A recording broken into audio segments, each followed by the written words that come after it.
Hello guys, how's it going? My name is Dal, and this week's over in the War Within beta, we got to test out and play with a ton of different Shaman builds. Last week is when we saw the big Shaman revamps over for the specs like Elemental, Restoration, and a couple of enhancement changes. Most of those changes weren't actually in for beta testing, like properly. Bugs and fixes all had to be done in order to get those talents to be fully functional. And this week in particular, they are mostly functional. We can now fully test out Elemental Shaman and try a variety of different builds, and it looks like Elemental actually has quite a ton of customization options, a lot more than many have expected. And this week I got to test out all of those changes as well as some of the new ones from this week, like a massive buff to the Tempest playstyle for both enhancement and elemental. And I think Tempest is really quickly becoming one of my favorite playstyles of all classes right now over in the War Within beta. So today I want to do a bit of a deeper dive at those types of changes and those playstyles and everything that is new with the class of Shaman so far.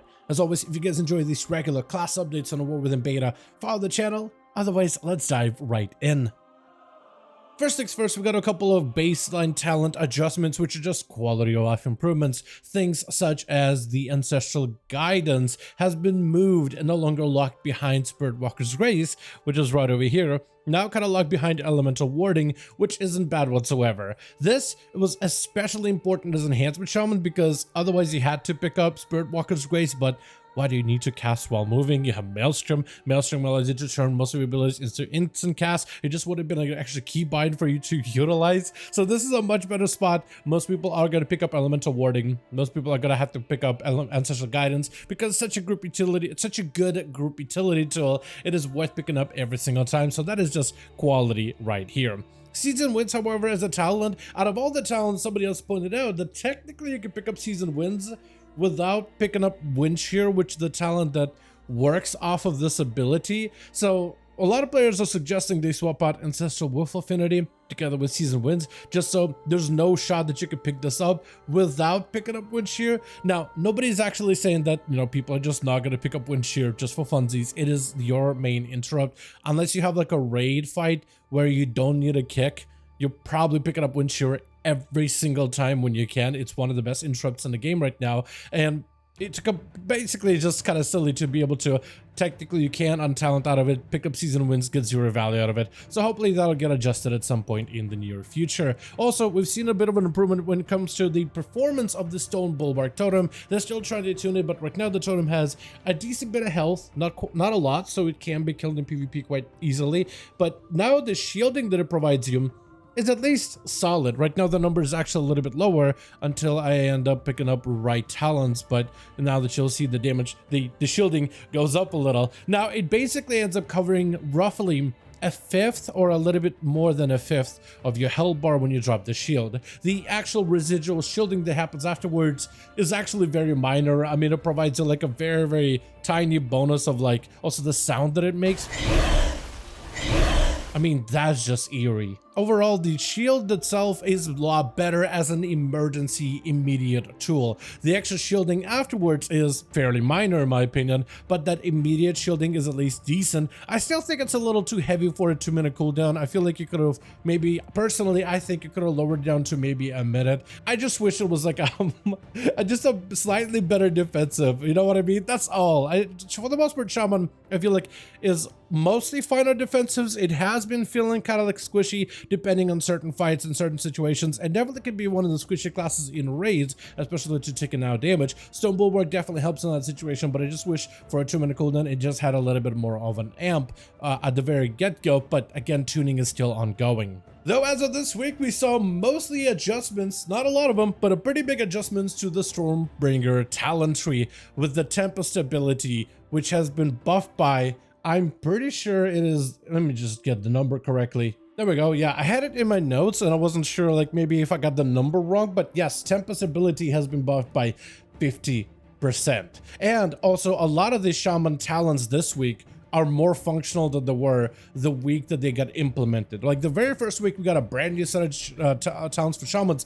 Not all of them were functioning as intended, especially for Ellie, especially for Resto. Like most of them were functioning, but not all of them. But by this week, it looks like a lot of the bugs have been fixed and more of those talents function, so you can get a better idea of what a Shaman as a Tempest or any other hero talent might play like as enhancement, Resto, Elemental. So it's almost like last week we got to talk about the hypotheticals of those talents and how they would affect the playstyle, but this week we actually get to test it and feel what those things and what these talents do for each of these specs individually. But the buff to Tempest in particular does make it a little bit more playable for both enhancement as well as Elemental. It is just one of those things where it looked like it was going to be a nice bit of buff, but then a bunch of different talents that were going to be like a huge portion of your overall output. Like Tempest is just an intro, like an appetizer, but the rest of these talents were going to be improved. No, instead they actually want to make Tempest a pretty core skill, make it hit as hard as possible, and make it actually quite valuable. So this ability being buffed by 50%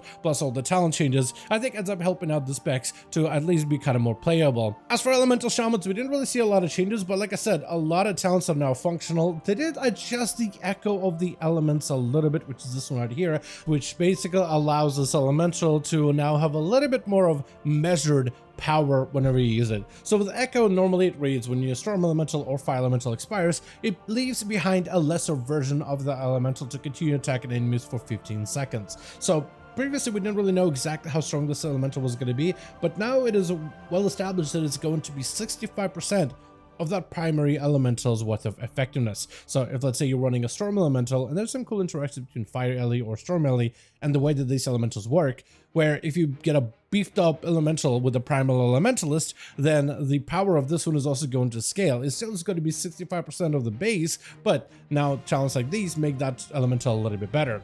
So for example, if you summon up a Storm Elemental as Elemental Shaman, he'll get the ability of Tempest, he'll have this entire toolkit, all of his other abilities, and as I, let's say, spam Chain Lightning over and over and over, I get the buff of Wind Gust that I could just keep stacking again and again and again. And as that primary elemental expires, you'll actually notice that I get a different version of this elemental itself, who has its own abilities such as Wind Gust, his own version of Lightning, Cold Lightning, and his own version of Tempest as well. So now I get a smaller version, and he has the same mechanic, and also allows me to stack up Wind Gust as well. So it's basically like another chain for you to be able to do so. So for a Fire Elemental, he's going to come in with all the Fire Elemental buffs, where all of your Flame Shocks are going to be empowered, and he has that Meteor that can come down as well. For Storm Ellie, you're going to get all the benefits of a Storm Elemental, and right now, after the Storm Ellie goes away, for some reason, you still keep the Wind Gust ability, which I don't mind. I'm pretty sure that's not supposed to happen, but right now there may be some a little bit more overinflated value, but it does go away after a little bit of time.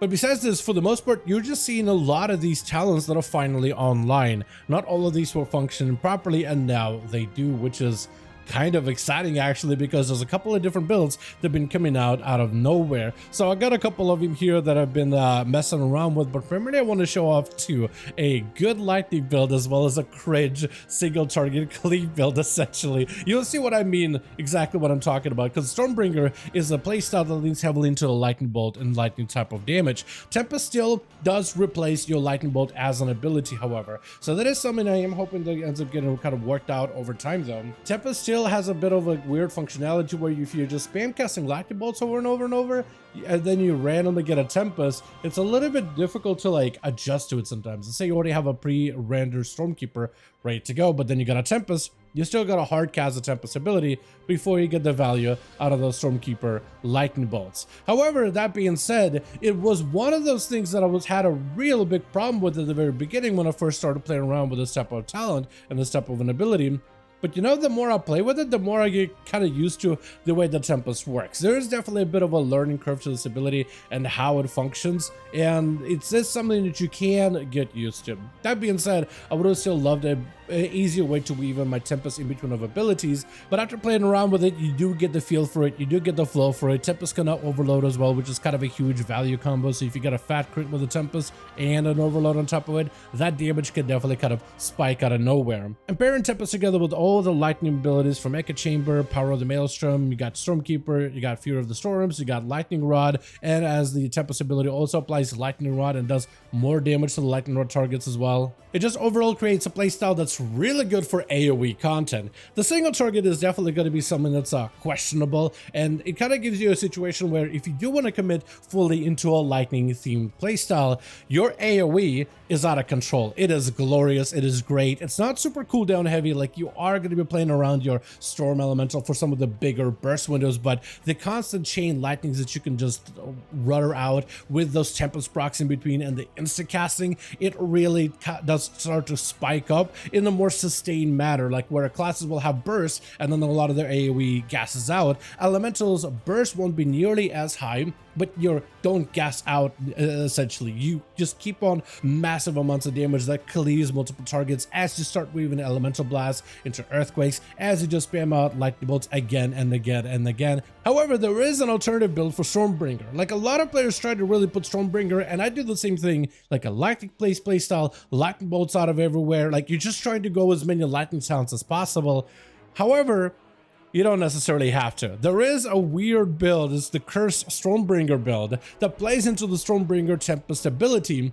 However, it does none of this lightning stuff whatsoever. Instead, it actually heavily goes into Primordial Wave while setting up a big AoE combo with like Magma Totem, and it even plays into Ascendance and buffs Ascendance with Preeminence to give it like a mini Bloodlust value every time you press the Ascendance button, giving you a very strong 3-minute cooldown. With the Lightning-based playstyle and Chain Lightning-based playstyle the Stormbringer brings, there's actually value to be had with Ascendance in particular. Because with the Ascendance, you can get this build, you can actually get quite a lot of cleave. Like you could drop down your Lava Totem that puts Flame Shocks on everybody, hit Primordial, Lava Burst right afterwards, and you can go with a big Chain Lightning after. Or if you just want to go with a big Ascendance, which goes, again, bunch of Lava Bursts in every direction, your Chain Lightning becomes a Lava Beam. So now you can spam out Lava Beams, which still take the same property of Chain Lightning. So it still has the full value of your Ascendance or a Stormbringer type of playstyle. We're still trying to chain as many Chain Lightnings as possible on as many targets as you can, but your focus now is going to be to like weave fire and lava together. Like you essentially are still a lightning build shaman, you're just transforming your lightning into lava to synergize better with this fire-based gameplay. Like for example, I can get Ascendance here and get a couple of lava bursts or lava beams back to back because of that whole Tempest making your next few Chain Lightnings instant cast. And the damage that it does is actually quite good, because again, Lava Beam retains full value of everything that buffs Chain Lightning. So essentially you're just giving Chain Lightning a fire property and incorporating fire abilities into your playstyle, which is why I kind of call it the Cursed Stormbringer, because Stormbringer, you're thinking lightning, lightning, lightning. But what if you decided, hey, I'm just going to try to find ways to integrate Stormbringer into my rotation? This does mean you are maybe getting a little bit less value out of Awakened Storms because you're not using nearly as many Lightning Bolt and Chain Lightning abilities as part of your single target rotation, for example, because that's going to be very heavily inspired by using Lava Burst and maxing that out as much as humanly possible. That being said, you still do get a decent number of Tempest procs through spending your Maelstrom, which is like the very primary ability of Tempest, is you can activate it either through random lightning and Chain Lightning and Lightning Bolt procs, or by spending Maelstrom. So you still do get regular uses, it's just not as integrated. There is still some lightning weaving into it with Surge of Power, where after an Elemental Blast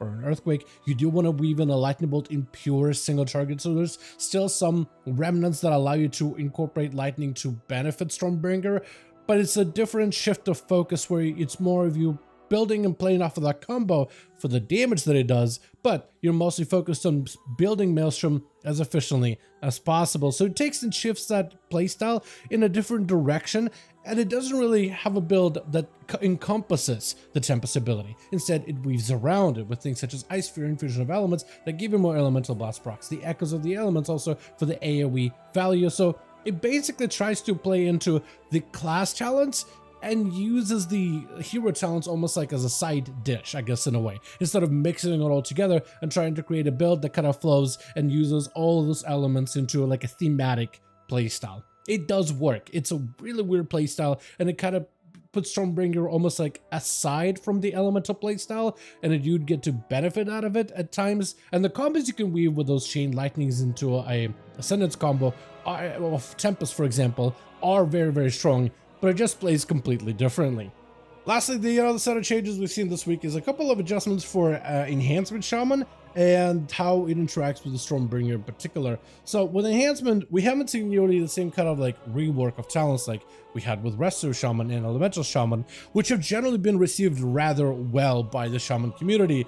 The enhancement changes, however, have not. You are essentially staying and keeping mostly the same Shaman, but now Wind Fury is gone, though now you're kind of forced to spec it to a talent of Flurry in order to keep the playstyle rolling. Technically, you don't have to, but Flurry is a good talent which increases your attack speed for next to melee swings after dealing a critical strike with a spell or an ability. It just kind of seems like a must-have unless you're going to be having really low uptime in melee, like in, let's say, PvP for some reason, right? But in PvE content, you're usually going to be hitting stuff in melee at all times, so it just feels like it's a talent that you have to invest into. Another talent that got changed here is Elemental Blast. They unnerfed this one, so it no longer is reduced by 25%, so maybe Elemental Blast will have a bit more play as I don't know, I assume totemic build, because there's some cooldown reduction with Elemental Blast and some value there.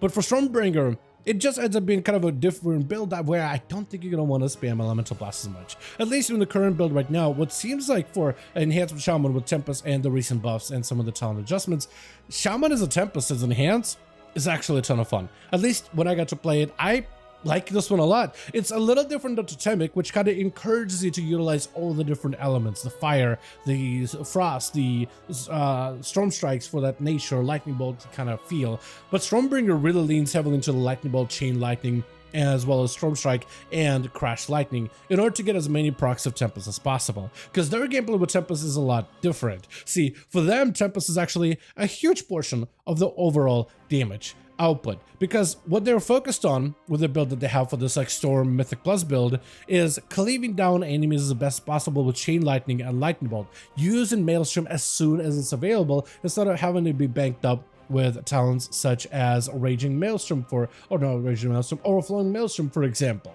So there, you actually want to spam your Maelstrom as fast as possible just to get those Tempest procs, either from your capstone or by spending your Maelstrom lightning or Maelstrom weapon stacks as quickly as possible. They also adjusted Tempest to work properly with Primordial Waves, and this ability causes you to shoot out a Lightning Bolt with Primordial Wave. But when Tempest replaces your Lightning Bolt, you actually end up using the Tempest instead, which is just like the best part when it comes to the overall rotation, mostly because it doesn't break your rotation, kind of like how it does right now with Elemental, where you go Stormkeeper, your next Lightning Bolt is insta-cast, but you can't use it on a Tempest. You'll have to hard cast a Tempest before you can use a Lightning Bolt, which again, I got used to it. You could definitely, it's one of those mechanics where you play around with it and you really get the feel for it, but it just is nice on that enhancement because it just has a better flow. And I really hope they will end up doing something like this for Elemental as well, just for like an easier, faster, quicker flow, because it just feels a lot better that way.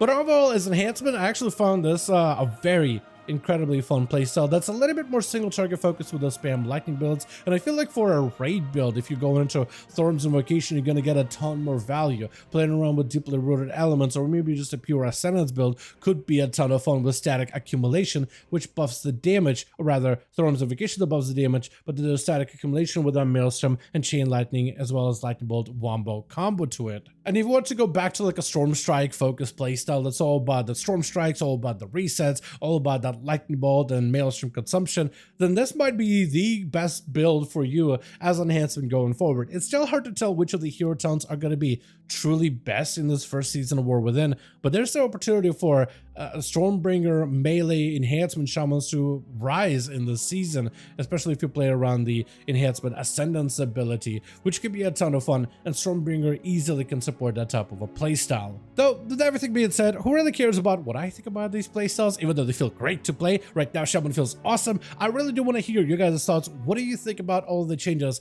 that we've seen for the class of Shaman so far? This week, lighter changes, but a lot of these talents are now working, and what we've seen a ton this week in particular is the opportunity for different builds to start and shine and rise, especially as Elemental Shaman. There's so many different variations of this like fire Stormbringer build, full lightning Stormbringer build, as well as Farseer lightning build, Farseer fire build, Farseer elementalist build, and there's so many various alterations that players are having fun with, and it looks like there's so much room for customizability. I really wish Enhanced Shaman got the same type of customizability, but I don't think I think it's very unlikely we'll see any major Shaman changes up until the release of War Within. But what are your thoughts? Do you like Enhanced Shaman as is, or would you like to see more changes? Also, what are your thoughts on all the changes you've seen for Elemental Shaman?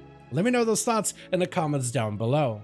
As always, I want to thank all of you so much for watching this video, and I hope you guys enjoyed it. If you guys did enjoy it or found it informative, go ahead and give it a like. I would very much appreciate that. And if you want to join the community or reach out to me directly, the channel Discord link can be found over in the description of every single one of those videos, and I would love to see you guys join the Discord community. As always, let me know your thoughts about this video in the comments down below, and I'll see you guys in the next one.